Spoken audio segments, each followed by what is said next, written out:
بصوا انا طلعت لقيت الارنبه. بصوا عامله دم، منزله دم، بس هي مش ناتفه ريش ومش عامله اي حاجه تجهيزات للولاده. جبت لها انا شويه قش وحطيتهم في الولاده عشان هي تعدلهم، بس احنا بقى مستنيينها نشوف هتعمل ايه. هي بدات تاخد في القش، مع ان انا كنت الفتره اللي فاتت بحط لها برسيم على طول وكده، على اساس ان هي لو هتولد تحاول تعمل في العش قدامي، ما لقيتهاش عملت حاجه. هي بدات تدخل في الولاده اهي وبتعدل في القش بتاعها.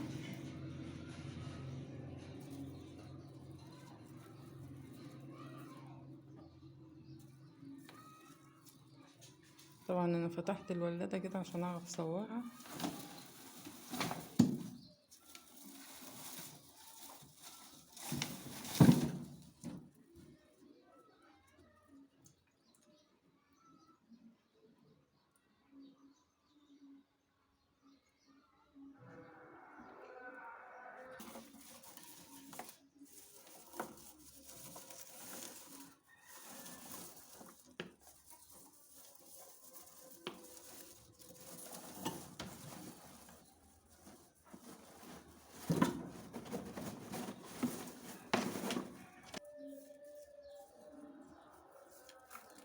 هي بتاخد قش برضه اهي وبتجهز الولاده. طبعا قفلت باب الولاده تاني عشان هي حست بالقلق، فعشان تولد بسلام ان شاء الله قفلت عليها الباب تاني.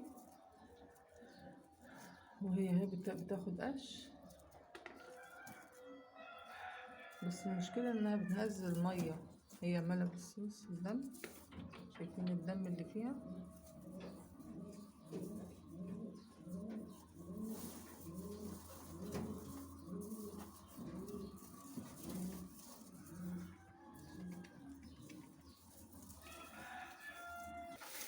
نحط لها كمان شويه قش هي تاخد منهم عشان هي تعمل عشها براحتها اهي.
هتدخل بيهم الولاده اهو، لمت القش ببقها وهتدخل الولاده.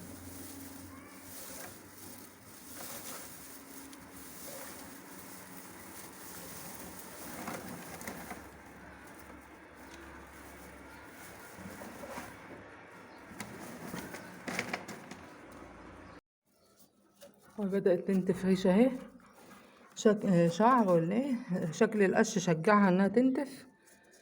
ربنا يسهل الحال. ادينا ايه مستنيينها تولد. هي بتنتف اهي بره.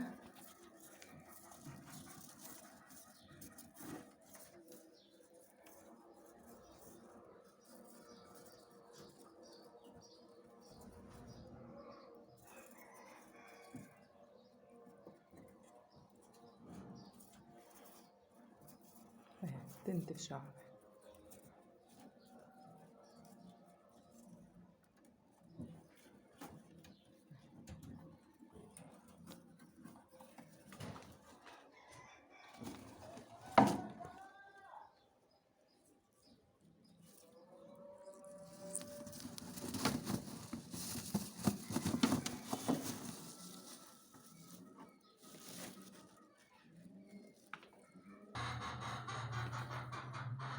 هي بتنتف.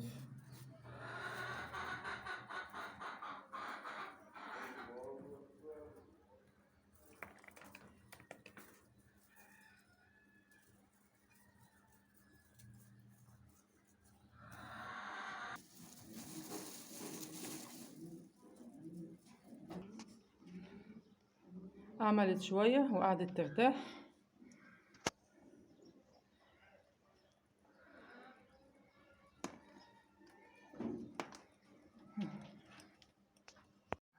بسم الله الرحمن الرحيم. الأرنبة ولدت اهي، بس شكلها ايه، عندها أموات.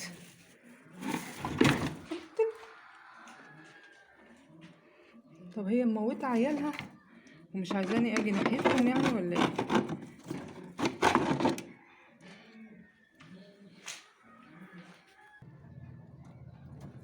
شايفين نص الخلفة ميتة.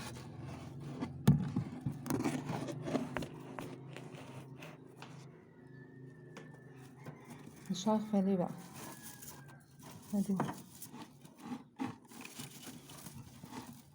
ادي واحد ميت. انا سد عليها عشان هي الباب بتاعها لسه عايزة اقفله. شايفين نص الخلفة ميت.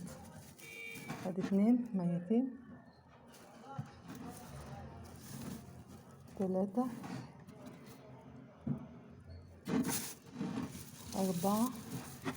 4 ميتين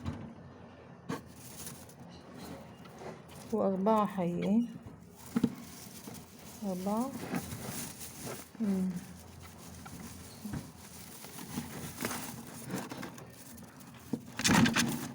بصوا هي عمالة عايزة تدخل، مش عارفة في ايه.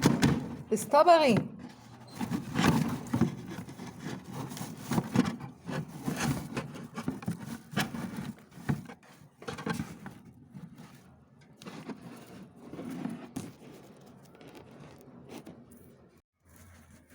هنشف الدم ده.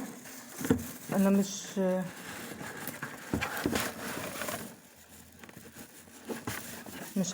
مش هشيل الفرشة. انا هنشف الدم عشان هي مش هتعمل فرشة تانية بقى زي دي.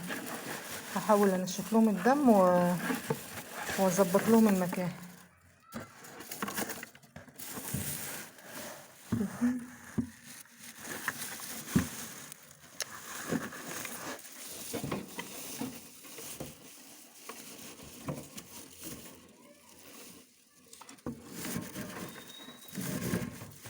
طب انا مش عارفه اعمل معاكي ايه.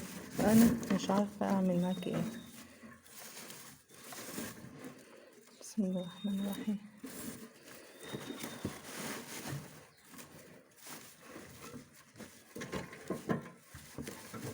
ممكن عشان كده، عشان هي نزلت الدم بتاعها الاول قبل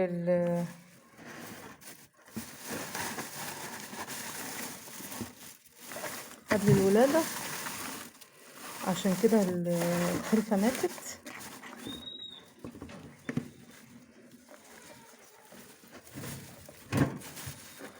انا طبعا هسيبهم دلوقتي وبعدين بعد شوية باجي اعمل لهم الفرشة.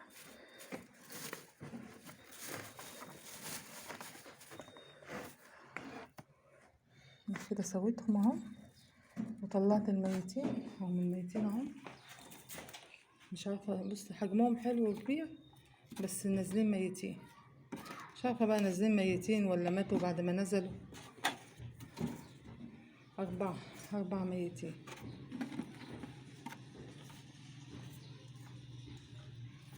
بس احجامهم كويس بس ماتوا، مش عارفة ليه.